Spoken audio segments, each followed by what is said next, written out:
wait for the server to get. Yeah. So, good evening and welcome to the Sit Chat, a weekly program which I organize I've been organizing for the last couple of so many months to basically share the expertise of wise people like Satish in terms of startup and startup ecosystem and business as a whole. And that's our basic activity. Let me share a presentation with four slides only to show what it is. We have been doing this for the last almost 9 months, like I said. And the main idea is to make sure that we reach out to the startup community, which is again something which was started by Manoj Kabre, who I don't know whether he'll join today or not. He was quite excited about Satish coming here. So I hope that he joins. And then the idea was basically to try to see in what way we can make sure that people come to know of what's happening in the startup world and what way they can benefit from the wisdom available within our community. So this is a program which I organize every Thursday at 8:30 in the night. And this is the Zoom meeting ID. Whoever watches this video and want to join the next week, you're most welcome. It's open for all event. And our topics would be multiple, related to startup, related to business. It could be as simple as maintaining focus over time, which is a huge challenge because of so much amount of clutter, or managing stakeholder expectations, or scaling up of a business, managing cybersecurity, multiple topics we've been handling. And today, one such topic will be spoken by Satish. And before I get into the topic, I just want to share that we have experts in our chat. They are all people with a lot of experience and come with a lot of wisdom. However, we recommend that you talk to your trusted professionals before you implement any of the insight that you gain from this chat so that your implementation would be done in the right way. Thank you so much for that. And introducing the topic for the day, it is about the assumptions that must prove right for the startup to succeed. This is something which Satish spoke to me. It sounded very interesting because all of us as startups make a lot of assumptions. And we believe that these assumptions are in any way true. Whether it is true or not is a different story altogether. As founders, we believe or at least hope that the assumptions are true. And then we embark on a very, very promising aspirational journey and get stuck halfway through because the basic assumptions have not been proven right. So with that brief introduction, over to you, Satish, for today's session. Please introduce yourself a little more in detail and then share your wisdom on this topic. Thank you, and over to you, Okay. Satish. And thank you, Dinakar, and also my friend Manoj, who is curating this group. Thank you very much. It's my pleasure to be with you, and thank you for giving the opportunity to spare some time with you all. My introduction, basically I'm a mechanical engineer, and after engineering in Malnad Engineering College, Hassan, I did my MTech in IIT Chennai, and post that I was working in Chennai. In fact, I'm going to talk about that company as a part of. Later, I was working in Mumbai for 1.5 years, and then I came to Myco at that time, and later Bosch. I was in R&D for about 5 years, and in Germany about 4 years. From the technical domain, I came to purchase. I was there for about 15 years in purchase in various domains. And in 2011, I decided to quit the corporate world. So when I left in Bosch, I was heading the international purchase in Bosch. And this department was responsible for sourcing from in India for the global requirement of Bosch, anything with suppliers. So from 2011 onwards till today, it's about 13th year. And starting, I have a service company called Saraswati Industrial Service. And so one area of this industrial service is into corporate trainings. I have developed about 45 to 50 training modules and must have developed in a directly, indirectly, trained about more than 150 companies and in 450 occasions. This is one area. Second area is I'm like a mentor for a few companies in manufacturing domain. And third is I was an adjunct professor in Ramaya University. I was teaching for MTech. I used to go once in a week and teach on supply chain management, operation management, product management, and so on. And still that some connection with the engineering companies still continue because that's an area which I had not worked in the corporate. And this is how I decided to work with the engineering colleges post my coming out of my corporate world. The last but not the least is my passion in writing. So I wrote 4 books. The first one is called Knowing is Not Same as Doing. The second one is The Great Entrepreneur Blueprint. And third one is Sanjeevana in Kannada. And fourth one is the last one, which released in January, Lose Your Old Scissors. That's about the personal productivity. So I'm still a student, keep learning from all of you, from everybody, wherever I get the occasion. Today, I'm not going to use any PowerPoint slides because I'm also a little bit bored using so many trainings. Probably I'll talk more of extempo or some information on this topic. Assumptions that must prove right. This is the topic what we are going to talk today. So none of us know what is the future. Future is only an imagination. And startups have to travel in an unknown road in the future, maybe with a lot of assumptions. They have to make certain assumptions. But if assumptions are done blindly and without any validation, it can be very costly.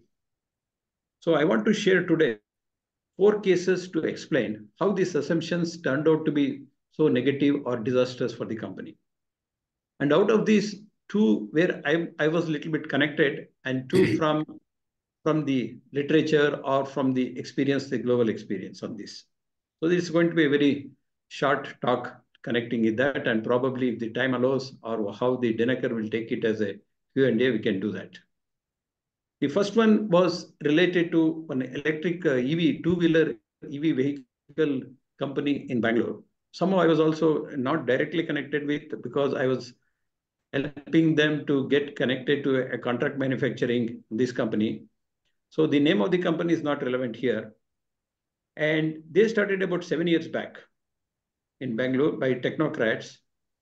And they were highly passionate about their technology.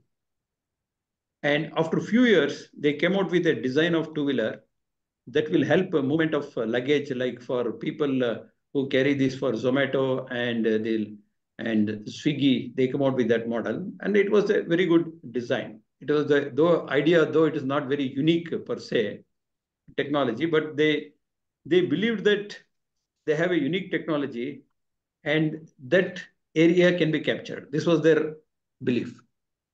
They did not check if technology was important for those targeted customers, and because the price was the major thing which was not validated, and they did a lot of assumptions. People will buy this product and buy this technology and so on.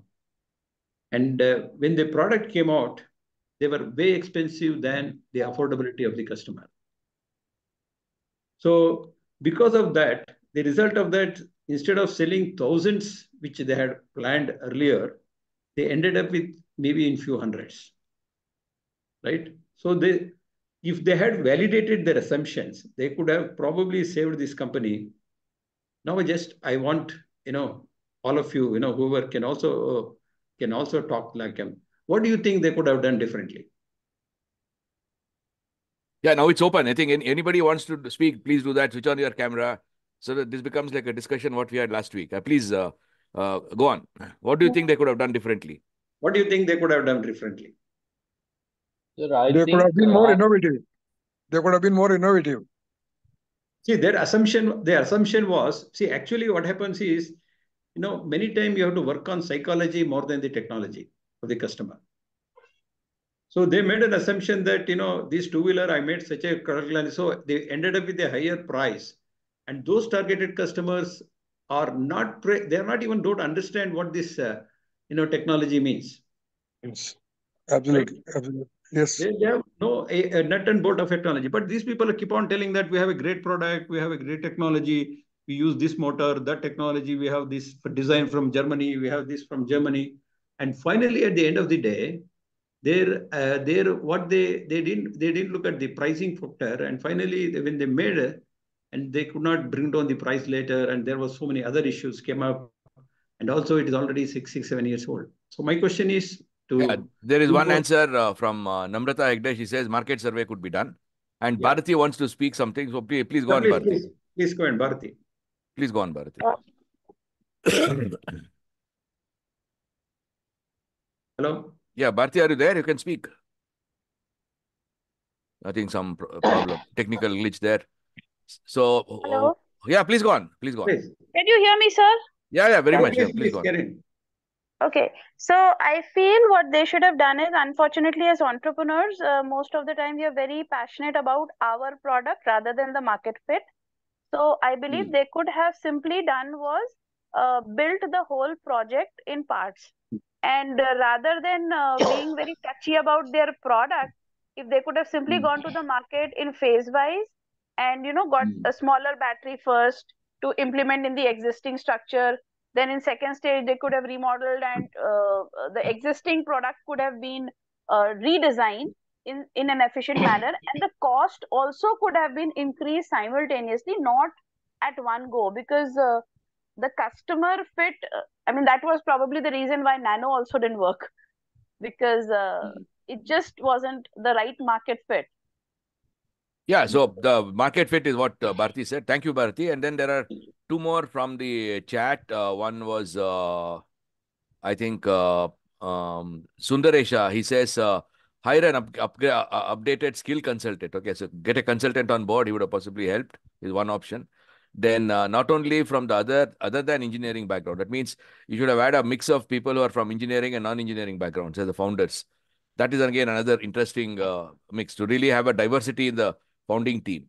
If you ask me, my assumption is that most of the time there are a lot of people who would have told them about the validation of the idea, validation of the market. In my opinion, they would have just ignored and had so much amount of confidence. That the overconfidence sometimes kills unless there is something which is so innovative. And even for that, some kind of a quick survey could have been useful.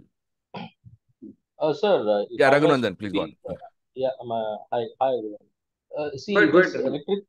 electric vehicle concept, right? One is for passengers, one is for cargo. There are different kind of categories and segments.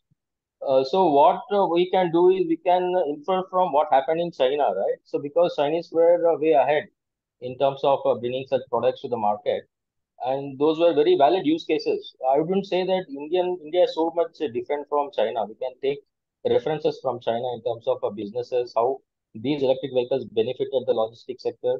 So it becomes easier to find whether we can find the right product to market fit. And yes, it is a good product, I would say. However, as I heard from Satish sir, they failed because of the pricing. So what they could have done is they could have imported the vehicle from China.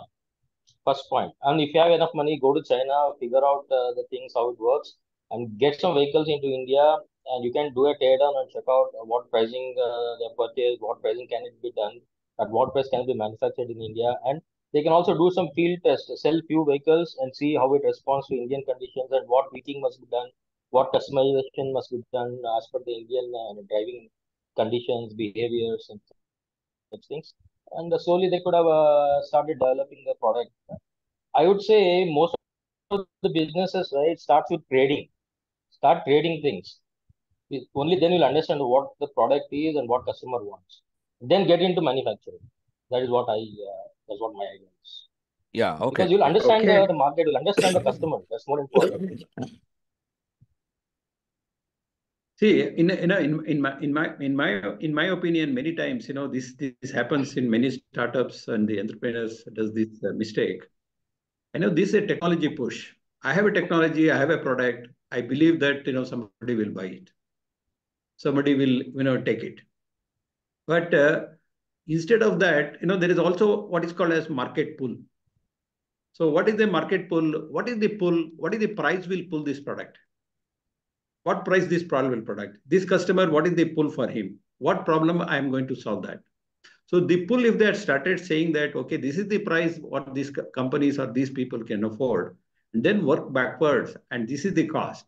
And for this cost, what product I can give?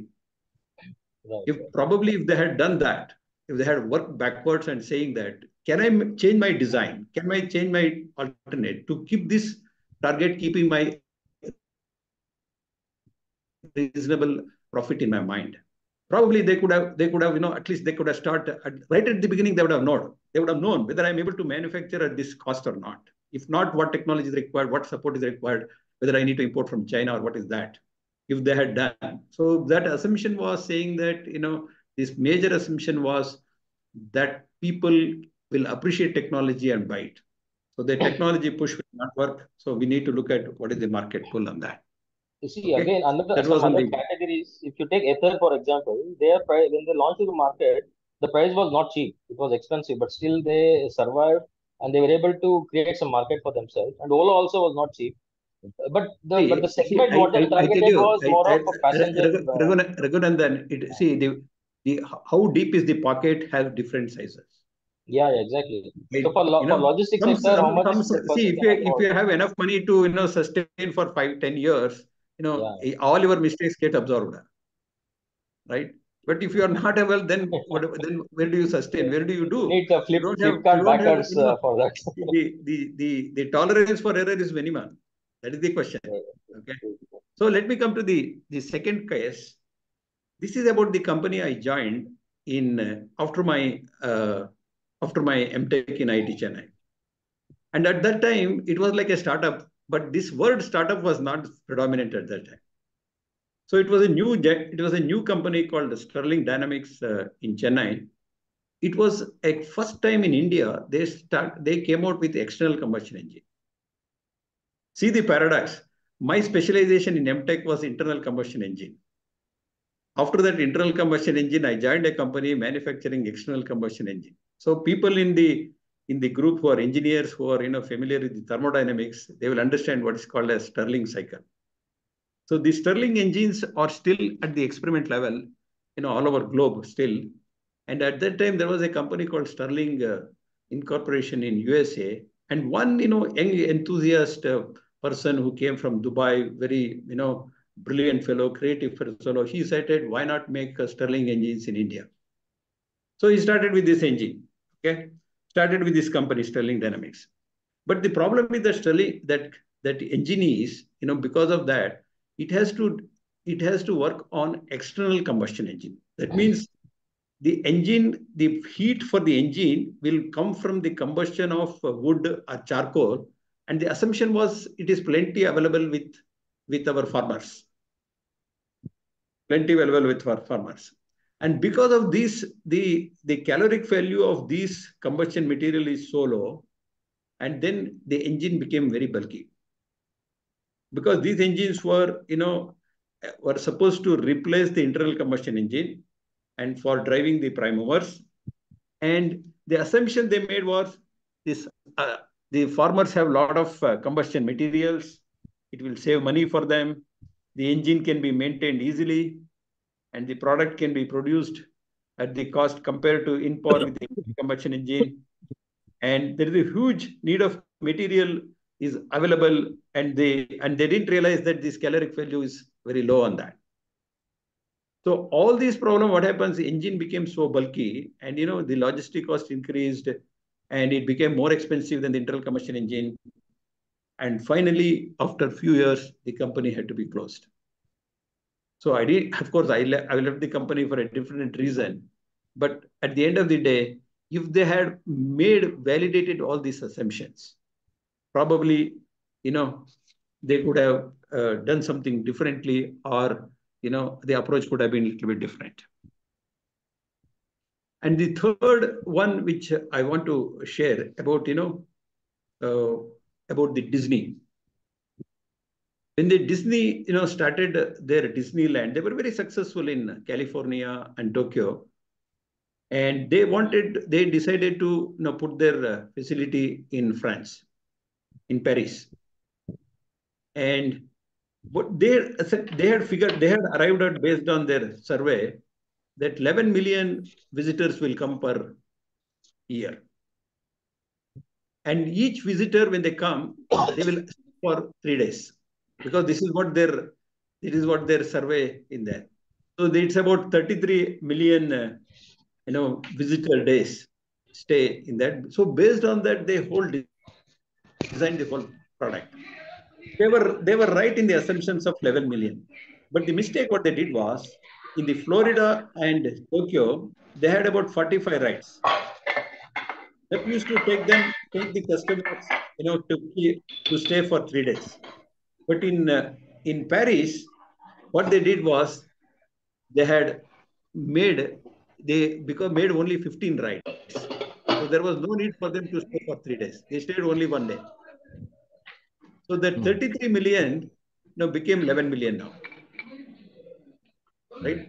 So that was the assumption. If somebody at the senior level, if they had asked this question, what are the most important assumptions that have to be proved right for these projections to work? And how will we track them? Right? At the beginning, if somebody asks this question, what assumptions we have made, on what basis we have made, and this one probably they could have saved. Of course, they start with a bad start with loss, and finally, they had to recover that money on that. That was the assumption if somebody had asked these questions. So what is the message for all startup is, definitely we have to start with assumption, no doubt about it. We may not have the perfect data because none of us know the future, and it's not a straight line, and it's a bumpy road of future, ups and downs and the market volatility, and all our things can go out of order. But still, if we keep asking that, so what assumptions we have made, and how do we validate, or how do we come a little closer, whether prove, maybe a survey, maybe what is the basis, probably something can be done on that. Okay, you may not know the exact figure, but some validation can be done on that. So the last one which I want to share is, it is again, a Motorola funded the mobile at that time, a satellite network called Iridium. It is there in the Google, you can search that, Iridium. So they made at that time, the mobile that will work straight from satellite, without going to the tower. But what the assumption they made was that the customers are ready, because it needed a huge battery, which is about 1 pound weight. So the 1 pound weight, they said they assumed that the customers will be ready to weight that 1 pound along with the mobile. And then the second assumption was, because satellite, the way had to come directly to the mobile. That means if somebody have to talk, he cannot talk when he is at home. He has to come outside and then talk. So that also they missed. That means, if somebody has to call, then it cannot speak in the one. He has to come to the open air, reach the satellite and do on that.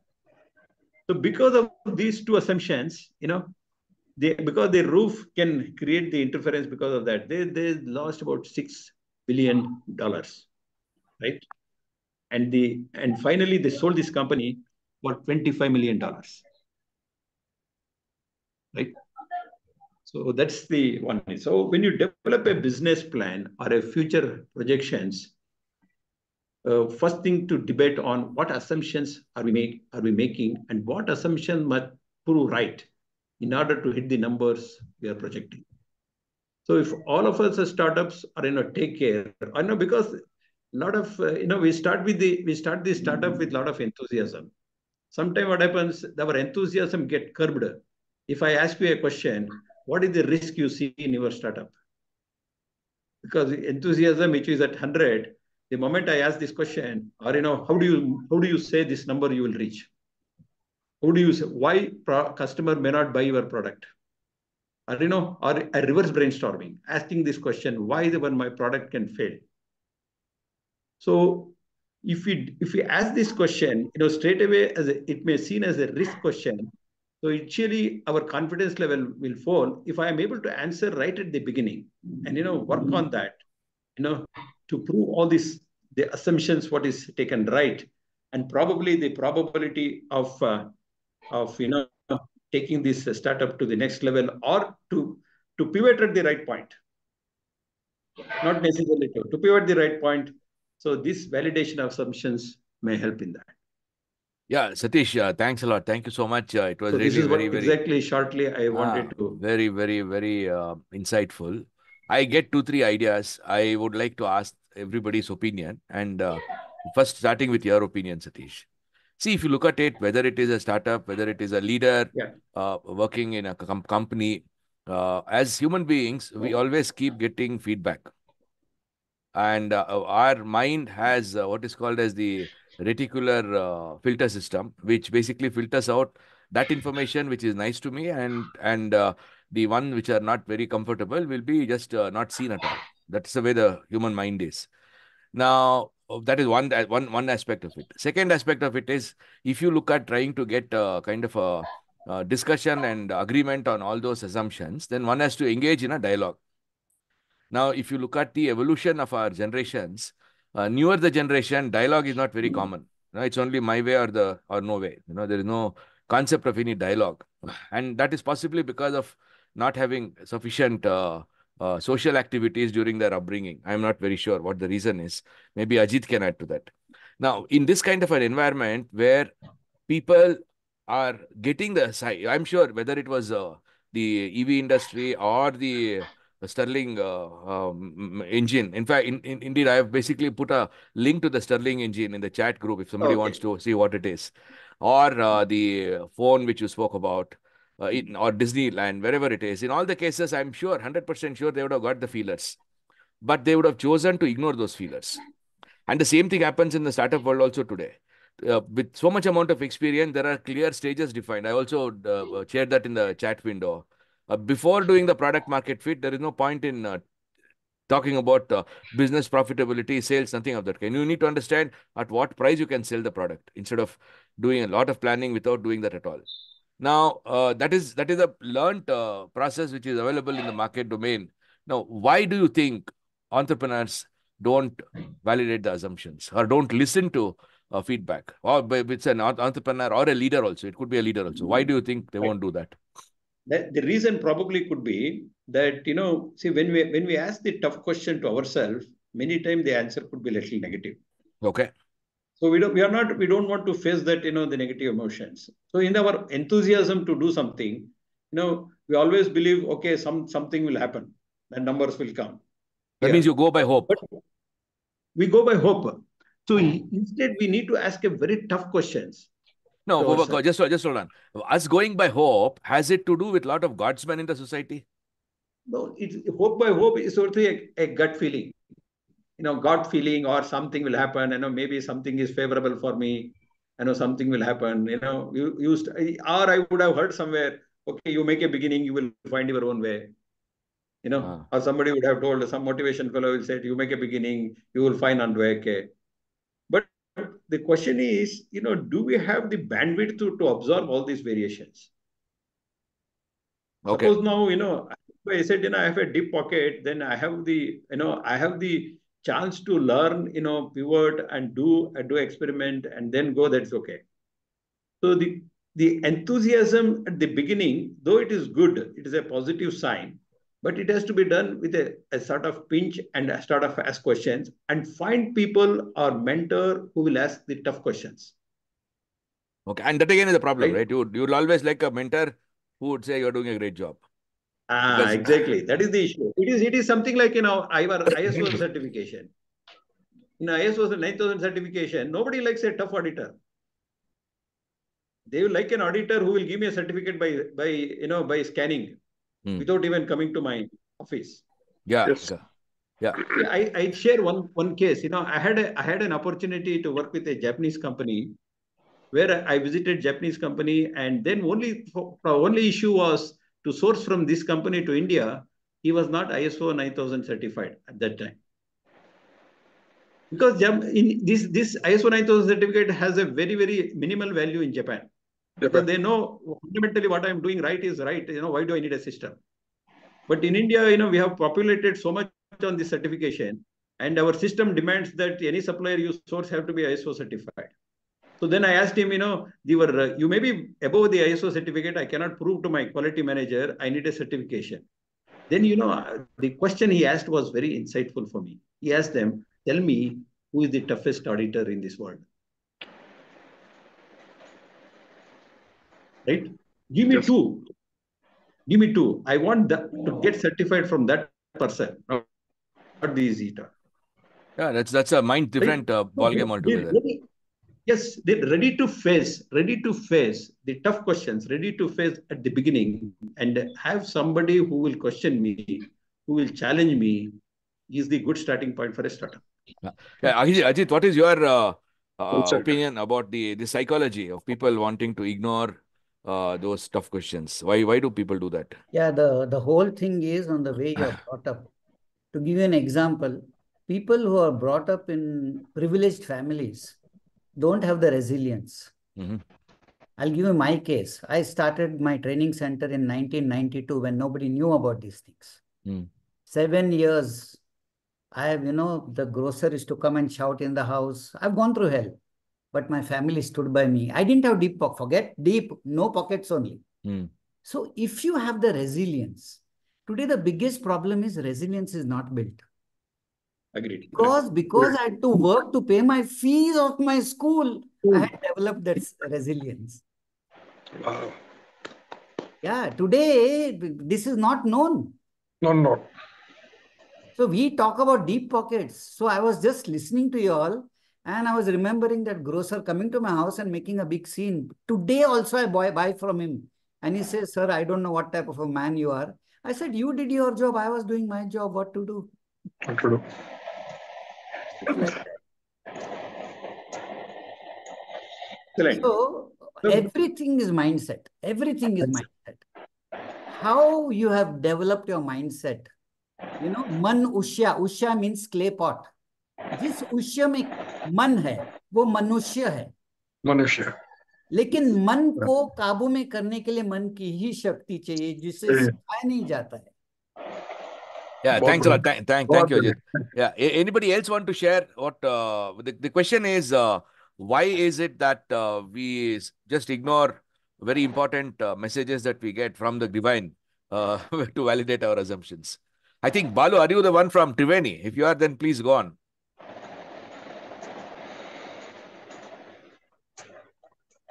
Or anybody else wants to do that, please go on. Dinakar, I'll just add one sentence. Yeah. My father and mother used to keep telling, Ajit, you have got 2 daughters. What about their fees? That night I got a dream. What was my dream?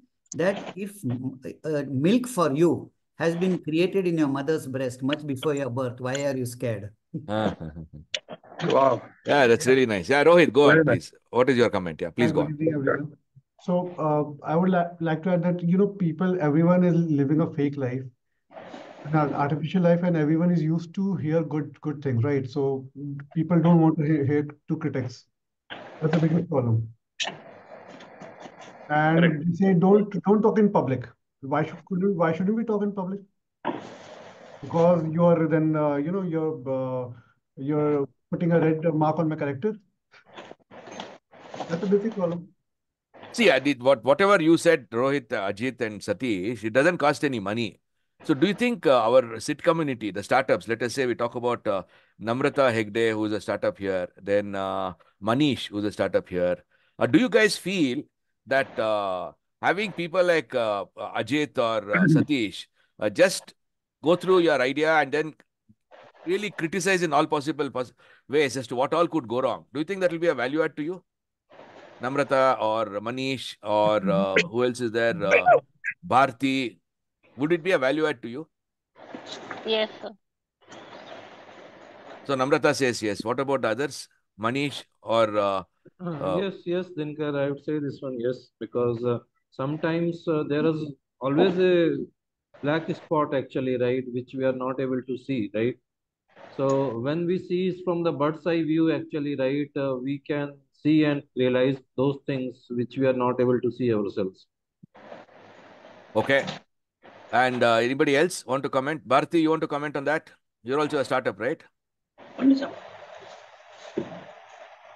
Okay. So the question is, one I want to just add, Dinakar. Yeah, please go on.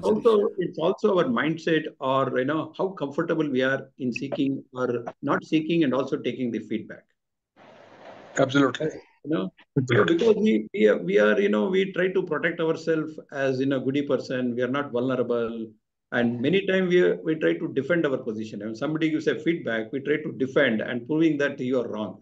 Wrong. Absolutely wrong. Instead of telling that this person has taken a lot of pain to give me a feedback, person who talks negative about us, who gives, they are the people real well-wishers.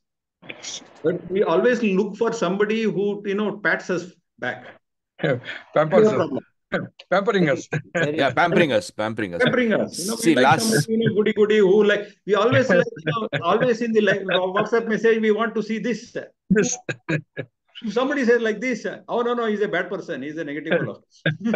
no, if this particular topic, whatever we are discussing, I don't think is part of any curriculum, right? Whether it's a leadership training or mentoring, nowhere is this a part of the curriculum.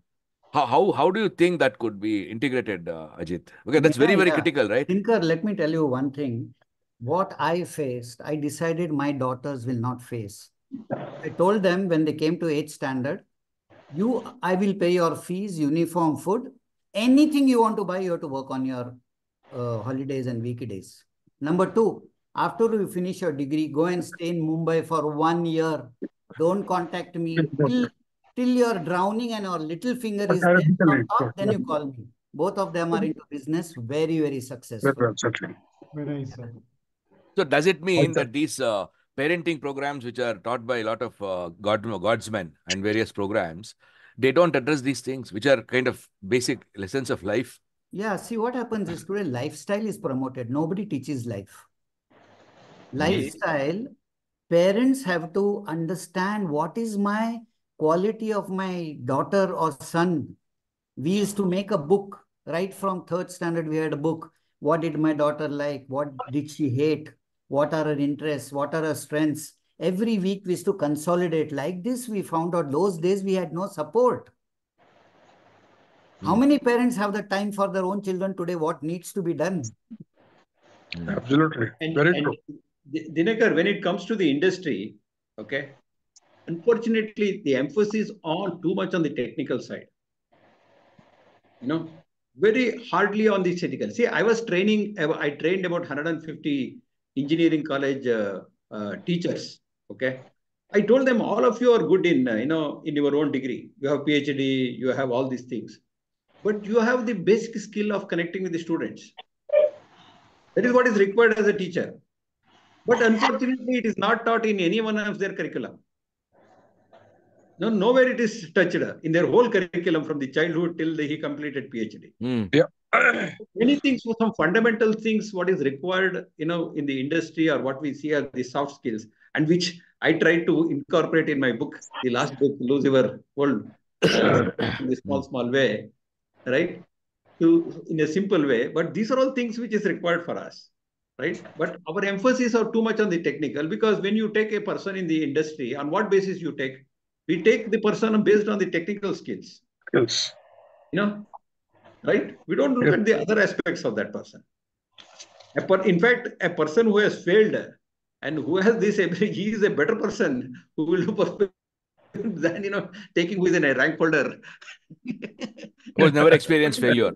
Experience failure. But we don't recognize, because we don't want to see failure as a part of our game. We are ashamed to say we are failure. Okay, so in SIT group, we have got only a form for filling up the successes. Maybe we should celebrate failures also. Yeah. Exactly. Put a form there, failure form. I did this, I failed. I could not do that. You tell them, proudly say few things you have failed. Yeah. If you say failed, and also ask that question, what did you learn from that failure? Yeah. What else? How else could I have done that? What could have been the? What did you reflect? Did you reflect on this failure? What happened? Right? See, failure is the first step to our success, sir. Failure is the first step to our success, I say. Yeah, I will talk to Manoj, and maybe we introduce one more form there to people to report failures, so that at least others can learn from those failures. And I can start. I'm sure you also can start, Satish, if you want. Rohit can start. So we'll put our failures. Sure. I will continue my example. Plenty. I know where miserably I failed. I have written in my books. I have written where I failed. What mistake I did in selecting my course in MTech. What lessons it gave me, and how I misguided by listening to somebody. Yeah, that's true. On Saturday, I had gone to meet Ravindra Bhatnagar, who is in the loan business, because he had said that he is doing some LinkedIn business for LinkedIn practice for getting leads. So I went and spoke to him. Then at the end of the discussion, I was really shaken up, right? He said, your target market on LinkedIn is wrong. You should target only 5 to 50 crores. Why should you want to target a higher company in LinkedIn? Because anyway, they don't want to engage you. And this is something which is kind of a shock to me, which is very, very critical, right? Your target market itself is wrong. And it took me some time to digest it. After that, I learned. And then yesterday, we had gone to a village for some program. And during that journey, one of the ladies who was there, she was telling that, look, you always get difficulties in life for you to learn something. Moment you learn that, the difficulty is over. So it's important for you to keep understanding what is the learning you need to do at that particular moment. Difficulties are there. That's basically for learning. It's a kind of a universe's challenge for you to learn, which is something very, very philosophical. Now, coming back to the startup world, Satish, what do you think are the key assumptions that one needs to validate? If you go through in terms of the sequence, maybe we could then look at that and maybe ask the companies to. The first assumption is the customer whom I am looking at, is he the real targeted customer? Okay, that means first is valid. How narrow down your customer? Anybody can be a customer. See, when I wrote my book, that publisher asked, who is your customer? I said, anybody can read it. Okay. I said, no, that is not the customer. So to whom it is meant for? So how do we narrow down? Yeah. And identify those problems, what they are facing. Is your solutions really solve their problem? Or are you thinking that is going to solve their problem? Right? Mm-hmm. And third is, are they really ready to pay for you? Are you assuming that they will pay? Right? Okay. What problems do they have? What problem? And are they ready to pay for this? If you solve that problem. Okay. Then does your solution solve that problem? Yeah. Are they ready to pay for that? I assume that my thing is going to be X, but he will say no. As per him, that is a very meager his standpoint of view. And the fourth one is easy ready to pay. Easy ready to pay. I would add a fifth one, ready to pay. Then the fifth one would be will he buy now? Buy. And what is the affordability of the customer? Like Apple, how do they fix price for the Apple? They don't fix based on our typical formula of cost plus profit. They based on what customer can afford. Right?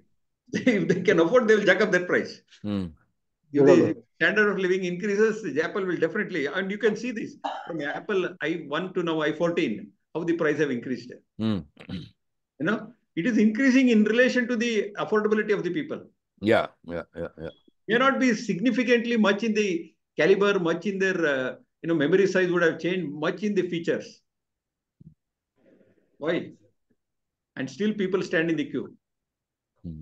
So for the ecosystem, for the ecosystem, if you see, our idea was to see if we can bring in these ideas to rural areas, so that tier 1, tier 2 cities also will think of innovating and come up with some solutions. Okay, that was the idea of SIT, apart from tier 1. So there in tier 2, tier 3 cities, how do you think we can reach out to those audiences with these topics? What could be the solution? Tier 2, tier 3 cities. I didn't understand this. Can you see the SIT was basically started by Manoj with the purpose of fostering the startup ecosystem, especially in the tier 2, tier 3 cities. Because in tier 1, already they are exposed to so many incubators and accelerators. Whereas in tier 2, tier 3 city, nothing is there. No, see, if you want to do in tier 2, tier 3 cities, then you should have a local collection of group of people. Don't mix with T1. So have a separate. For example, all problems in Hubli, for example, they will understand the problems in Hubli. If you mix with the language of Bangalore, it will be different. If you have that group and then, bring that as a separate group, as a satellite group, and then look at their problems. The cluster of Hubli problems could be different from cluster of Mysore problems. Okay. Right? So probably something will, work out on that. See, I had one chance to, I was invited for an association in Hubli. by calling, the president asked, say, please come and talk to our CEOs. And then I asked, what is that I need to talk? You said, none of us companies are growing in Hubli. I'm talking about 4 or 5 years before Corona. Then I said, what is that? What is that I can offer them? I don't know much about Hubli. Then I said, then I changed my topic with the title, Have you earned the right to grow? Mm-hmm. Now I asked the simple question. I will give you 1 crore business right now. Tomorrow, I have a customer. Are you ready to take it? Mm. How many of you are ready to raise your hand? Right? None of them were, raise their hand on that. So their problems are different. Mm. It is not the market. It's not here. They're suffering with some other thing on that, right? We need to understand the mindset and their upbringing and their ecosystem and what works for them. So what solution we have to be tailor made for that tier 2 setup what we are thinking. This is my personal assessment. Yeah, Ravindra Bhatnagar, see, I acknowledge and thank you for generating the insight in me that the target market is different for LinkedIn. And I said that was a big shock for me because I felt everything was fine. And Satish is talking about what kind of assumptions need to be validated for a startup to succeed. So that's the topic. Now you have raised your hand. Please go ahead. He was giving 1 crore business, so I raised my hand. Okay. Potential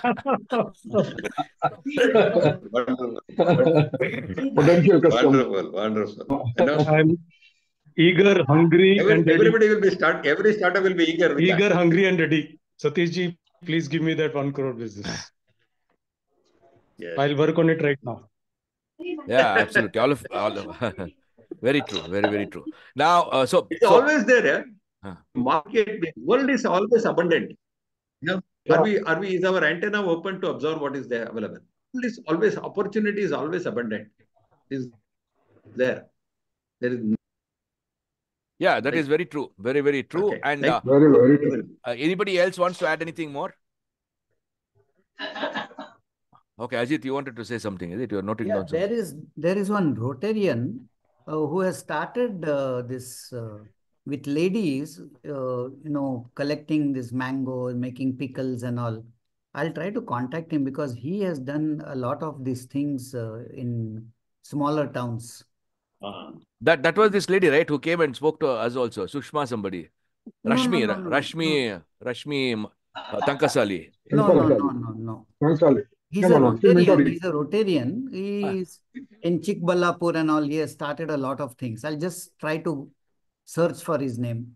Yeah, then you connect us. Let us see what way we can because he had taken me once to influence the youth not to leave the towns, and he will make them to start something from what is available. And very nice ideas came. A lot of wood is there. They can convert into charcoal. And, a lot of ideas were coming from them. So I'll try to get his name. Sure. Yesterday, in fact, I was quite surprised with when we visited a farm there by name of a chap by name Naveen. Okay. So he has 6, I don't know what you call it as in English, where you grind oil with the bull. That means it's a kind of Ghana in Kannada. Kannada it is Ghana. English, I don't know what it is called as. So he has got 6 Ghana. He makes oil. And apart from that, he has a farm where he grows various vegetables and spices and all that. So he was telling me it took about 3 years for him to become cumulative cash positive. That means one is that. Second is he's been able to employ about 30 to 35 ladies there who run the Ghana. And then only ladies. The entire factory runs with only ladies. And then he has been able to get back about 8 or 10 bulls from the butcher house, because those bulls didn't have any use. So they were basically being butchered. So he brought back the bulls and then made the bulls put the bulls to use. And so that's his story. So I told him, I'll call you for sit chat one day you come. He said he'll do it next month sometime. I'll do that. Now, what I'm trying to say, there are a lot of possibilities. We need to identify such people and then try to promote them. Even Nagaraj, for example, the one who came here, where we are talking with Milind, and then day after tomorrow we are meeting along with Gokhale in Milind's house to see what can be done. Gokhale is another a colleague of mine from Bosch. He's also very popular in various social activities. So he, Nagaraj and Milind will meet on this Sunday to see what can be done for the platform that Nagaraj is talking about. So with that brief, if nobody has anything to comment, then I ask Amarji to please share your thoughts and conclude our session. Amarji, please, over to you. Yeah. Good evening, Satishji. I think so. One of the best training sessions for SIT members you have shared today. I liked your last book name that you shared, Use of Old Scissors. I think so. I should definitely go through this book. Your words mean a lot in today's context as to how the younger generation is looking at business development. They are in a rat race to reach the top, but not identifying where they will get trip and fall. They see that success is always available with the whole story of the social media and Google. It is not there. Success is through hard work. We can only reach to those levels only if we have the intention. I intend to make sure that what we can give the best to the world. I think so. That is the success.